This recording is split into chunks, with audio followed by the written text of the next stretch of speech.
자, 하나님의 말씀 구약 성경 사무엘상 21장 7절에서 9절까지 말씀. 우리 사무엘상 21장 7절에서 9절까지 말씀 우리 한 절씩 나누어서 교독합니다.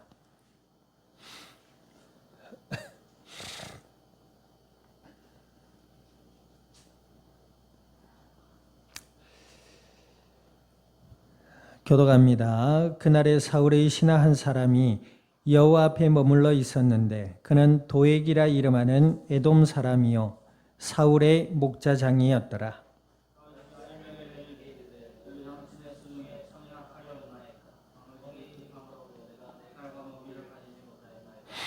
같이 합니다. 제사장이 이르되 네가 엘라 골짜기에서 죽인 블레셋 사람 골리앗의 칼이 보자기에 쌓여 에봇 뒤에 있으니 네가 그것을 가지려거든 가지라. 여기는 그것밖에 다른 것이 없느니라 하는지라. 다윗이 이르되 그 같은 것이 또 없나니 내게 주소서 하더라. 아멘. 기도드립니다. 하나님 아버지, 주님의 크신 은혜와 사랑을 감사드립니다. 예수님을 그리스도라 믿어 하나님의 자녀가 되게 하여 주시고 약속을 따라 성령으로 저희들 가운데 영원토록 함께하여 주시어서 오늘 이 밤도 수요 예배로 주의 말씀 앞에 서게 하여 주신 아버지 하나님, 진리의 말씀을 통하여 저희들의 마음으로부터 믿음이 자라나게 하시고 생각의 변화를 받게 하시며 날마다 그리스도 예수 안에서 하나님과 함께하는 임마누엘의 은혜의 삶을 누리며 이 땅 가운데 나누며 아버지 하나님의 뜻을 따라 생명의 복음의 아름다운 열매들을 맺어가게 하시고 주님의 영광만을 나타낼 수 있는 은혜롭고 복된 그리스도의 증인들이 되게 하여 주시옵소서. 감사와 영광을 주님 앞에 돌려드리며 우리 주 예수님의 이름으로 기도드립니다. 아멘.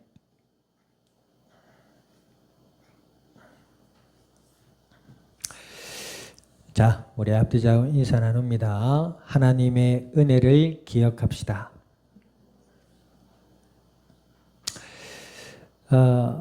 하나님의 은혜로 택함을 받은 그리스도인들, 그리스도인들은 누구를 믿는 자들이다? 예수님을 믿는 자들이다. 하나님을 떠난 이 땅 위에 하나님을 떠난 사람들의 영혼은 어둠에 갇혀 있다. 그 어둠은 뭐라고요? 악한 마귀의 거짓말에 그 마음과 생각이 갇혀 있고 사로잡혀 있어요. 인간의 노력으로는 그 속에서 벗어날 수가 없습니다. 사람들이 애쓰고 노력은 하는데요, 하나님을 만날 수가 없어요. 종교를 만들어서 마음을 비워보려고 애도 쓰고 착하게 살아보려고 노력도 하지만 하나님을 만날 수가 없어. 오히려 그런 종교성에 열심을 내면 낼수록 하나님과는 더 거리가 멀어져요. 왜 그렇지요? 하나님의 은혜와 하나님의 의를 받아야 되는데 종교성에 열심히 낼수록 자신의 의가 높아져요. 그래서 오히려 하나님 앞에 더 교만한 사람이 돼서 하나님을 대적하게 됩니다. 그런 결과를 낳게 돼요. 하나님의 의요 하나님의 사랑 되신 예수님, 그 예수님을 우리의 마음속에 나의 메시아요 그리스도라고 믿음으로 영접하고 믿음으로 기도하며 예수님을 영접하는 사람들은 하나님의 자녀가 됩니다. 아멘. 하나님의 자녀가 될 뿐만 아니라 하나님의 성령이 믿는 자 속에 함께 하셔서 그들의 마음과 생각과 삶을 인도해 주신다 그러셨어요. 자, 그런데 성령은 무슨 영이다? 진리의 영이요 거룩한 영입니다. 그냥 우리가 어떤 때 김예림 성도 그랬죠. 나 이제부터 고상하게 될 거야. 안녕하세요 하다가 갑자기 감정 상한 일이니까 이것을 확 쳐 이러더라고요. 그러면서 또 뭐야? 정신 차려. 나는 고상하게 되려고 했지 이러면서. 이 하나님의 성령은 고상의 이상입니다. 그렇죠? 거룩한 영이요 진리의 영이라고 해서 하나님의 말씀을 통해 우리의 삶을 이끌어 가십니다. 하나님의 말씀을 통해 하나님의 뜻을 알게 하세요. 아멘. 그러니까 내가 예수님 믿는다 하면서 말씀을 듣기를 싫어하고 읽기를 싫어하고 기도도 안 된다. 그럼 예수님 믿는 게 아닙니다. 예수님 믿는 사람은 예수님도 그러셨어요. 제자들과 예수님을 따르는 사람들을 향하여 너희는 내 양이요. 양은 주인의 음성을 듣는다 그랬거든요. 우리가 세상에 살아가면서 세상의 지식들은 어떤 지식들이에요? 기술적인 지식들입니다. 그래요, 안 그래요? 유아교육학과 아이를 교육하는 내용을 배우지요. 자동차 정비학과 자동차를 알고 정비하는 걸 배워요. 스포츠 교육학과 스포츠를 가르치는 걸 배우고 운동하는 걸 배우지 하나님에 대해서 알려주지 않습니다. 그래 안 그래요? 그래서 세상에 박사가 되고 석박사가 돼도 그들의 마음에 공허함과 거짓의 영에 사로잡혀 있는 사람들은 이단에 빠지기도 하고 합니다. 정치인들은 정치 기술을 배우지요. 정치인들도 사람 마음을 좀 알면 좋겠는데 자꾸 기술적으로 뭔가를 하려고 하니까 이게 현장이랑 좀 공감대가 안 맞는 그런 모습도 더러는 보게 됩니다. 어찌되었든 이 세상 속에 하나님에 대해서 알려주는 말씀은 성경밖에 없습니다.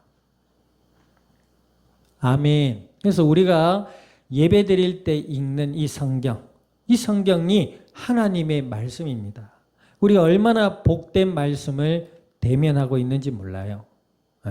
이 성경 또한 그렇지요. 우리나라에 올 때에 외국의 선교사님이 이 성경책을 들고 왔다가 순교당하기도 합니다. 그래서 이 성경책을 주운 사람들이 이게 뭐야 하고 보다가 예수님 만나고 성경책이 우리나라에 퍼져가기도 했었어요. 이 성경책 때문에 순교당한 분들이 있습니다. 우리가 가지고 있는 이 성경책, 예전에는 물론 15세기, 16세기까지는 이 성경이 라틴어라고 배운 사람들만 볼 수 있는 언어로 되어 있었대요. 그런데 이제 종교 개혁자들을 통해서 일반인들도 다 읽을 수 있도록 일반 언어로 번역되었고 그것이 각 나라 언어로 번역이 되어서 우리의 손에 와 있거든요, 지금. 그러니까 얼마나 귀한 의미와 가치를 지녔냐. 의미와 가치를 논하기 전에 하나님의 말씀을 통해서 우리가 구원을 받고 예수님을 만나고 그 예수님을 통해 구원을 받고 하나님의 자녀가 되어서 하나님의 뜻을 알고 살아갈 수 있게 되었다 이 말입니다. 성경은 예배 드릴 때만 펴서 보는 책이 아니에요. 믿는 자들의 뭐다? 영의 양식이라 했습니다. 그래서 오늘 본문에도 보겠습니다만 이 다윗이라는 인물이요. 하나님의 말씀은 꿀송이보다 달다 그랬습니다. 꿀 알죠? 꿀 알아요? 몰라요? 그래가지고 뭡니까? 가래떡을 살짝 볶듯이 구워가지고 꿀에 딱 찍어 먹으면 달짝 쫄깃 쫀쫀 고소 막 이렇잖아요. 맛있단 말이에요. 그런데 성경만 보면 잠이 온다. 꿀 먹으면 어때요? 피곤하다가도 그 당이 들어감으로 잠이 확 깨잖아요. 그 예배 드릴 때 말씀 들을 때는 잠이 확 깨야 돼요. 잠이 오다가도 깨야 돼요. 그런데 찬양할 때까지는 멀쩡하다가 말씀만 들으면 잔다. 하나님의 말씀은 수면제보다 더 졸리고 이게 이상한 거야. 피곤하면 졸릴 수도 있어요. 늘 얘기하지만 늘 존다. 그 정말 좀 문제 있는 거야. 무슨 문제가 있어요? 그 마음에 하나님을 향한 진리를 향한 간절함, 갈급함, 관심 이게 멀단 말이에요. 그럼 뭐가 있을까요? 마음에 다른 것들이 있단 말이지. 그 다른 것들을 가지고 살아가니까 삶에 하나님의 은혜와 사랑과 축복과는 거리가 멀게 되는 거예요. 왜? 하나님의 말씀을 모르니까. 하나님의 뜻을 모르니까. 자, 어찌되었든 이 다윗 또한 어떤 인물이었지요? 하나님의 언약 안에서 하나님의 말씀을 따라 산 사람이었어요.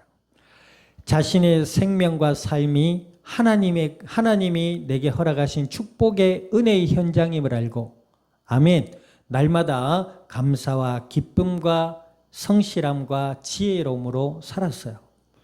그러던 중에 이스라엘을 위기에서 건지기도 하고 골리앗을 치죠. 그러므로 이스라엘의 이제 장군이 되고 이스라엘 사람들에게 하나님의 사람이라 칭송을 얻기까지 했습니다. 그런데 이 다윗이 어떻게 됐어요? 당시에 이스라엘의 왕이었던 사울 왕의 시기를 받고 이제 죽음의 위기에 놓여 도망자의 신세가 되었습니다. 예수님 믿는 사람들도 마찬가지입니다. 우리가 이 땅을 살아가고 있지요. 때로는 다윗처럼 나는 날마다 하나님의 은혜 가운데 감사하고 성실하고 기쁨 가지고 소망 가지고 살았는데 정신을 차려보니까 내 삶이 내가 생각하는 결과와 맞지 않은 거예요. 그럴 때마다 어쩔 수 있지요? 네, 낙심할 수 있습니다. 그래 안 그래요? 이제 오늘 김예주 성도도 그랬죠. 학교에서 어떤 애가 있으면 늘 뭐가 문제가 있어. 하여튼 다이나믹해 인생이. 원래 그래요. 세상에 여러 종류의 사람들이 있으니까. 그런데 그런 사람들을 만날 때마다 어때요? 아이든 어른이든, 그렇죠? 애든 어른이든 뭔가 좀 내 기준에 안 맞고 말도 안 듣고 이런 사람들 만날 때마다 어때요? 속이 상할 때도 있습니다. 화가 날 때도 있어요. 오늘 다윗도 마찬가지입니다. 오히려 다윗은요, 이스라엘의 왕이 되어도 될 인물입니다. 그런데 딱 한 사람, 지금 현재 왕인 사울 왕이 다윗을 시기해서 죽이려고 한단 말이에요. 지금 부하들을 시켜가지고. 그래 안 그래요? 그러니 사울 왕을 대면해서 싸울 수도 있습니다. 그런데 다윗은 그러지 않았어요. 사울 왕을 세우신 분도 하나님이시다. 내가 심판할 수 있지만 이후에 그럽니다. 다윗이 워낙 쫓기다가 한 번은 자기를 잡으러 온 사울 왕이 어디에 와 있다는 소식을 듣고 사울 왕의 침소까지 갑니다. 자고 있는 사울 왕의 눈앞에까지 가요. 그럼 어떻게 되었어요? 얘라 이놈아, 네가 나를, 지금 다윗은 이때부터 도망자 1차, 2차, 3차에서 거의 10년 이상의 세월을 도망자의 삶을 삽니다. 얼마나 억울하고 화가 나요. 사울 왕이 자는데 가서 손 바쁘는 거예요. 왕이여, 손을 좀 줘보십시오. 그래서 손을 보는 거예요. 다윗을 그 사울 왕을 죽이고 자기가 왕이 될 수도 있습니다. 그런데 어떻게 하지요? 사울 왕이 자고 있는데 옷자락만 베어옵니다. 그리고 그걸 보내줘요. 그래서 뭐랍니까? 내가 왕을 없이 할 수도 있지만 하나님이 세우신 왕이고 하나님이 심판하실 줄 믿습니다. 하고 맙니다. 복수심에 불타가지고 다윗이 살았더라면 아마 제명에 못 살았을 거야. 그런데 다윗은 뭐요? 하나님의 성령의 감동이 되어 하나님의 언약을 믿고 하나님을 신뢰했던 사람이다 이 말입니다. 그리고 고난의 삶을 받아들입니다. 그죠? 그래서 성경에 보면 고난이 유익이다라는 말이 있습니다. 믿는 자가 예수님 믿고 일상을 살아갈 때 때로는 속상하고 때로는 낙심하고 때로는 화가 나기도 하고 때로는 슬프기도 합니다. 늘 할렐루야 기쁘다 이게 아니고 우리 이 땅을 살아갈 때 여러 가지 일들로 특히 사람들과의 관계 속에서도 그런 마음들이 있을 수가 있어요. 그런데 고난이 왜 유익이에요? 나는 잘하고 했는데 내 삶은 내가 생각하는 것보다 기준보다 맞지 않다고 느껴질 때가 있다 이 말이에요. 낙심할 때도 있습니다. 그런데 고난이 왜 유익이지요? 그런 시간들을 통해서 하나님을 의지하는 믿음을 배웁니다. 쌩 기도 안 하다가 뭔가 답답하단 말이에요. 뭔가 마음이 아프단 말이에요. 몸부림치다가 맞다. 하나님께 기도해야 되겠다. 결국은 하나님께 무릎 꿇고 기도하게 됩니다. 그걸 통해서 뭘 배워요? 믿음을 배웁니다. 또 그 시간들을 통해서 인내를 배우고 그 시간을 통해서 나와 하나님과 사람을 배우는 시간이 되는 거예요. 다윗도 그렇죠. 다윗도 그래요. 사울 왕의 속내를 알지 못해. 다윗은 그냥 순수하고 천진난만해. 그래서 왕이 시키는 대로 다 했어. 알고 보니까 왕이 자기를 시기해서 죽이려고 한다는 요나단을 통해서 알게 됐잖아요. 다윗도 단순했나 봐요. 나처럼. 단순했나 봐요. 근데 이때부터 뭡니까? 고난 중에 이제 자신과 사람과 하나님을 알아갑니다. 자, 그러던 중에 오늘 본문에 보니까 7절에 보니까 어떤 인물이 나와요? 도액이라는 인물이 나옵니다. 이 도액이라는 사람은 누구냐면 사울 왕의 신뢰를 받는 부하입니다. 근데 이 부하가 뭐예요? 지금 아히멜렉이라는 제사장과 다윗이 만나는 걸 보잖아요. 나중에 사울 왕에게 보고합니다. 그것 때문에 이 도액을 시켜서 노브 땅에 있는 제사장들을 다 도륙해 죽여버립니다. 아주 끔찍한 일에 앞장섰던 인물이에요. 이 인물이 다윗이 알잖아요. 다윗이 아니까 아히멜렉과 대화를 할 때에 좀 지혜롭게 대화를 합니다. 사람을 분별할 수 있어야 돼요. 아멘. 예. 자꾸 이 사람이 이렇다 저렇다 얘기할 게 아니라 저 사람이 좀 그렇다. 그러면 사람을 관계를 정리하거나 사람을 구별할 줄 알아야 돼요. 알겠어요? 그런 거 없이 나는 다 좋다. 그건 자기 입장이지요. 자기 생각 속에 살아가다가 사람들을 통해 낭패를 보는 사람들이 많습니다. 그죠? 그 낭패를 보기 전에 하나님 말씀을 통해 지혜를 배울 수 있기를 주님의 이름으로 축원드립니다. 자, 그런데 보세요. 이 다윗이 낙심 속에 빠질 수도 있었지만 아히멜렉을 통해 하나님께 드려진 빵을 먹고 힘을 냅니다. 그리고 보세요. 이제 아히멜렉이 다윗을 보니까 무기가 없어. 그죠? 8절에 보니까 다윗이 아히멜렉에게 이르되 여기 당신의 수중에 창이나 칼이 없나이까? 무기가 없나 물으니까 뭐라 그래요? 자기가 왕의 일이 급함으로 내가 칼과 무기를 가져오지 못했다 그래요. 그러니까 아히멜렉이 제사장이 뭐라 그럽니까? 자, 9절 한번 읽어보세요. 9절 시작. 제사장이 이르되 네가 엘라 골짜기에서 죽인 블레셋 사람 골리앗의 칼이 보자기에 쌓여 에봇 뒤에 있으니 네가 그것을 가지려거든 가지라. 여기는 그것밖에 다른 것이 없느니라 하는지라. 다윗이 뭐라 해요? 네, 다윗이 이르되 이 같은 것이 또 없나니 내게 주소서. 그죠?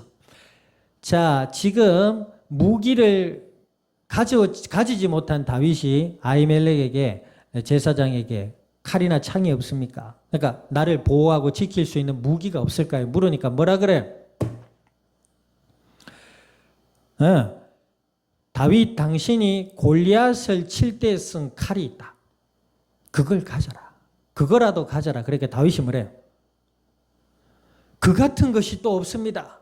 그러니까 그 이야기를 듣고 굉장한 용기와 희망을 갖는 듯한 표현을 하죠. 뭐랍니까? 그 같은 것이 또 없습니다. 그거면 됩니다. 하지요. 자, 그걸 통해서 다윗은 무엇을 했을까요? 충분히 낙심하고 낙담하고 좌절할 수 있는 입장임에도 불구하고 과거에 어때요? 하나님의 이름으로 하나님이 주신 능력으로 그죠? 이방 장군이 그 큰 골리앗을 무찔렀던 때를 기억합니다. 생각나게 했겠지요. 그죠? 그래서 오늘 제목이 뭐예요? 하나님의 은혜를 기억해라. 예수님 믿고 우리가 살아갈 때에 때로는 슬픈 일, 화나는 일, 만족스럽지 못해서 낙심할 때 여러 가지 일들이 있을 수 있습니다. 그때마다 뭐요? 하나님의 은혜를 기억해라. 무슨 은혜? 예수님을 통해 나를 하나님의 자녀로 삼아주신 은혜. 아멘. 아멘. 속상하다고 막 뭘 찢어볼까 뽑아볼까 이러지 말고 화가 난다고 저 인간을 똥물에 튀길까 뭐 조질까 이러지 말고 뭐 그럴 수도 있어요. 뭐 하나님이 뭐 말로 그래 뭐 누나를 뽑는다 뭐 똥물에 튀긴다 해도 지옥 가지 않아요. 그런데 그렇게 말해본들 부질없잖아요. 뭐 잠깐의 감정 해소는 될지 몰라도 그때마다 뭐 하라? 하나님의 은혜를 기억해라. 내가 믿는 예수님, 내가 하나님의 자녀가 된 것에 감사하고 또 내 삶을 도우신 지난날을 돌아봐라. 아멘. 예. 어떤 목사님이 이런 얘기를 하더라고요. 아브라함이 그때 당시에 믿음 안에서 하나님의 복을 받았지요. 그런데 따지고 보면 아브라함보다 더 부자고 더 능력 있고 더 강한 사람들 이방 땅의 천지였습니다. 따지고 보면 아브라함은 유목민에 불과해요. 그냥 땅 하나 제대로 없는 하나님이 가라고 한 가나안 땅을 향해 가서 거기서 살았고 물론 장정들과 함께 조카 롯을 구하기까지 하는 그런 군사력과 또 그 식솔들을 거느릴 수 있는 능력을 가진 사람이었지만 그보다 더 강한 사람들은 이방 땅에 천지 많았습니다. 천지였습니다. 그러니까 좀 약간 사투리 같고 많았어요. 그럼에도 불구하고 아브라함은 그들과 자신을 비교하지 않았습니다. 자기에게 주신 하나님의 은혜에 집중했습니다. 다윗도 마찬가지예요. 믿는 자들도 마찬가지입니다. 하나님의 은혜로 이 땅을 살아갈 때 이런 마음이 들 때도 있었어요. 하나님, 내가 하나님의 자녀인데 뭐 이건 이래야 되고 저건 저래야 되지 않습니까? 예수님 믿으면은 뭐 다 된다면서요. 내 삶은 뭡니까? 이거는 마음을 뭐예요? 어둠과 거짓의 아비 마귀에게 내어준 거나 다름없습니다. 하나님의 성령은 진리의 영이요 거룩한 영입니다. 아멘. 그 성령의 충만함을 위해 기도하는 자는 마귀가 건드릴 수 없다 했습니다. 우리 예수님의 이름으로 하나님의 도우심을 구할 때 하나님 우리의 마음과 생각 속에 하나님의 은혜를 기억나게 하실 겁니다. 또 다윗과 아히멜렉의 만남처럼 우리가 믿음의 복된 만남을 통해서 위로와 힘을 얻기도 합니다. 아멘. 저희도 그렇잖아요. 교회가 이렇게 오고 교회가 이렇게 가고 있는데 그간의 많은 세월 속에서 하나님은 생각지도 못한 분들을 통해 도움을 얻기도 하시고 아멘. 네. 위로를 얻기도 하시고 후원을 받기도 하시고 그렇게 하셨단 말이에요. 우리의 개인의 삶을 돌아보자고요. 자꾸 내 뜻대로 해서 그렇지 가만히 내 뜻을 내려놓고 주위를 돌아봐요. 주위를 둘러보면 그러니까 모두 다 네모난 것들 뿐인데 그게 이제 절망 가운데 있는 사람의 마음이에요. 주위를 둘러보면 하나님의 도우심이 내 삶에 있단 말이에요. 그것을 잊어버리지 말아라. 그리고 그 속에서 하나님의 뜻을 헤아려 봐라. 자꾸 내 뜻, 내 계획, 내 소망. 그러니까 하나님의 도우심과 하나님의 은혜가 보이지 않는 겁니다. 하나님의 은혜를 뭐하라? 기억하라. 하나님의 은혜를 기억하라. 특히 나는 아무 잘못 없이 잘 산다고 생각하는데 특히 믿음 안에서 하나님의 뜻을 따라 산다고 생각하는데 어느 날 문득 낙심이 되고 어느 날 문득 절망이 되고 좌절이 될 때 아픔이 찾아오거나 화가 나거나 분노한 일이 있을 때 뭐하라?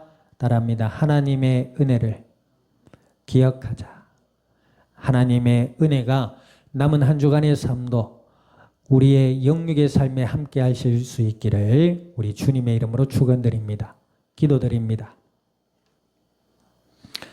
오늘 말씀을 기억하셔서 하나님 예수님 안에서 자녀 삼아주시고 함께 하시는 주여 저희들의 영육의 삶을 은혜 가운데로 이끄셔서 기쁠 때나 슬플 때나 하나님의 은혜를 기억하게 하시고 하나님의 은혜에 기뻐하며 찬양하게 하시고 또 인내하며 기도하며 지혜를 배울 수 있는 은혜를 우리에게 허락해 달라고 우리 말씀 기억해서 통성으로 기도드립니다.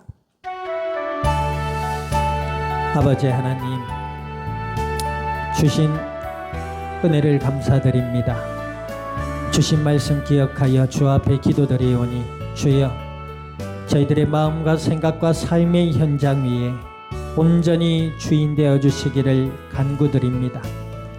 주의 영이여, 저희들 가운데 영원토록 함께 하시는 줄 믿고 기도드리오니 저희들의 마음과 생각을 지켜주시고 기쁠 때나 슬플 때나 하나님의 은혜를 잊지 않게 하시고 기억하게 하시며 하나님을 찬양하게 하시고 슬플 때 더욱 주를 의지하여 기도하다가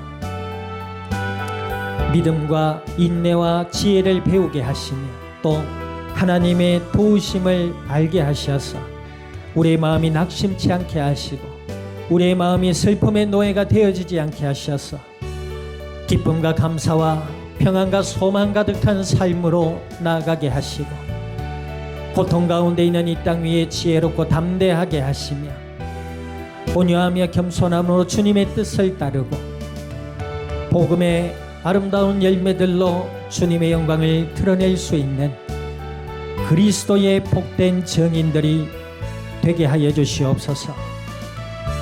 감사와 영광을 주님 앞에 돌려드리며 우리 주 예수님의 이름으로 기도드립니다. 아멘. 지금은 교회의 머리 되시는 예수 그리스도의 은혜와 하나님 아버지의 크신 사랑과 성령님의 내주 인도 역사하심이 오늘 그리스도 예수 안에 주의 영으로 함께 하심을 누리며 기쁠 때 주를 찬양하며 낙심될 때 주를 의지하여 기도하며 주의 은혜를 기억하여 소망 가운데 나가 이 땅 위에 복음의 아름다운 열매들로 주님의 영광을 드러낼 이 자리에 속한 모든 믿음의 복된 증인들 머리 위에와 함께하는 모든 이들 위에와 출타 중에 있는 권속 위에 남은 한 주간의 삶의 현장 위에와 이 양산이 나라 온 땅 위에 지금으로부터 영원토록 항상 함께 계실지어다. 아멘.